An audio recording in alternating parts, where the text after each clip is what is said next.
Let's fix this tired old dump truck.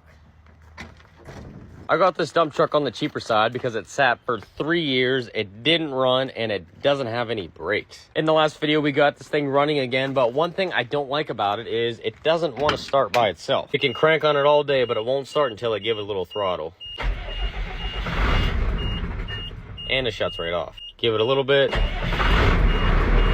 and then she'll stay running. But like 550 RPMs is way too low. Should be around that 800 RPM range.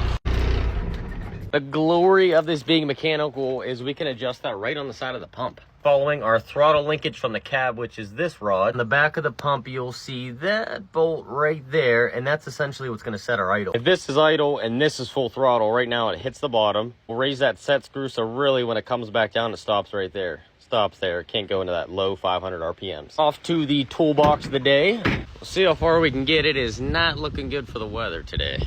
Looking for the 10mm, I'm sure. Also want a light because it's a little dark in there now. I was able to get a socket on the bottom here as best I can. I think we are loosened up a good bit. I don't even know which way I was turning, to be honest, so we're gonna find out if we went better or worse. We went up, that's good. We're gonna go just a touch more though to get to that 750 range. Lifted that bolt right there up just a little more, so now it can't go back as far. Let's try. You might also be wondering, Mark, why do you care what this thing idles at? Biggest thing, number one, is idling isn't really great for a vehicle, but idling super low RPM means low oil pressure. It's a minimal between, 200 RPMs, but the more oil pressure you can have at idle, the better off we'll be. See if we can start without even touching the pedal down there. That's definitely not far enough. All right, third time is the charm. I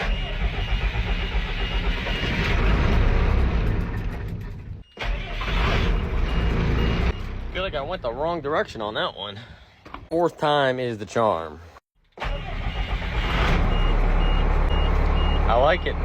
Now we start reliably. Let's focus on the next important thing, is stopping reliably, or even stopping at all. People can chime in here, but I'm going to say that everyone's going to agree that the Lucas Girling brake setup is a nightmare on these trucks. Some people don't even want these trucks because of that. My hope is that we can conquer that. Step number one, let's look at our brake fluid level. We got the machine. This was bone dry. It looks like we do have a decent bit in there. Don't know why there's two caps, because Alex poured in here and both filled up, so I don't know how that works, but oh well. My understanding, with the key on, we should be able to hit the pedal and we should hear an electronic brake motor. I hear nothing. Let's start there, because the importance of that is, for say you stall out on a hill or something like that, that electronic motor kicks on and gives you actual amount of brakes. It runs a hydro boost, it runs everything, so you don't just go sliding away. That electronic brake motor we keep talking about should be this hunk of metal right here. Following the wires, it should be controlled by this relay right here on the electronic side. Starting simple, let's look at our connections. See how everything looks, and it appears everything looks pretty nice in there. Nothing really corroded or anything like that. I would assume there has to be a relay for that, so let's check under here, or at least a fuse for that. Thing's only got about 10 fuses, so it won't take us that long to get through all these to see what they are. Oh, would you look at that? They actually label every single fuse. My goodness, if only they could do that in today's fuse boxes, if there's enough room besides the lid just being labeled. What is this guy? It's not labeled. What's it say here? Ignition.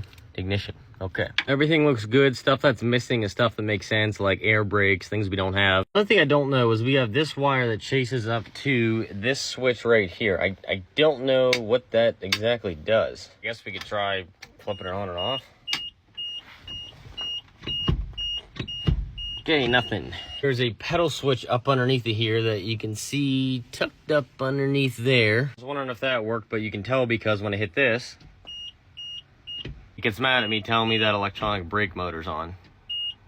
And we know the pedal switch is good. We don't have broken fuses. We don't have any fuse issues. Gotta be something out at the engine bay there.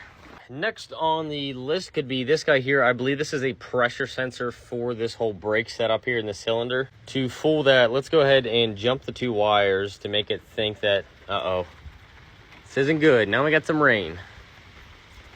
Uh-oh, now we gotta grab our tools here before it starts unleashing on us.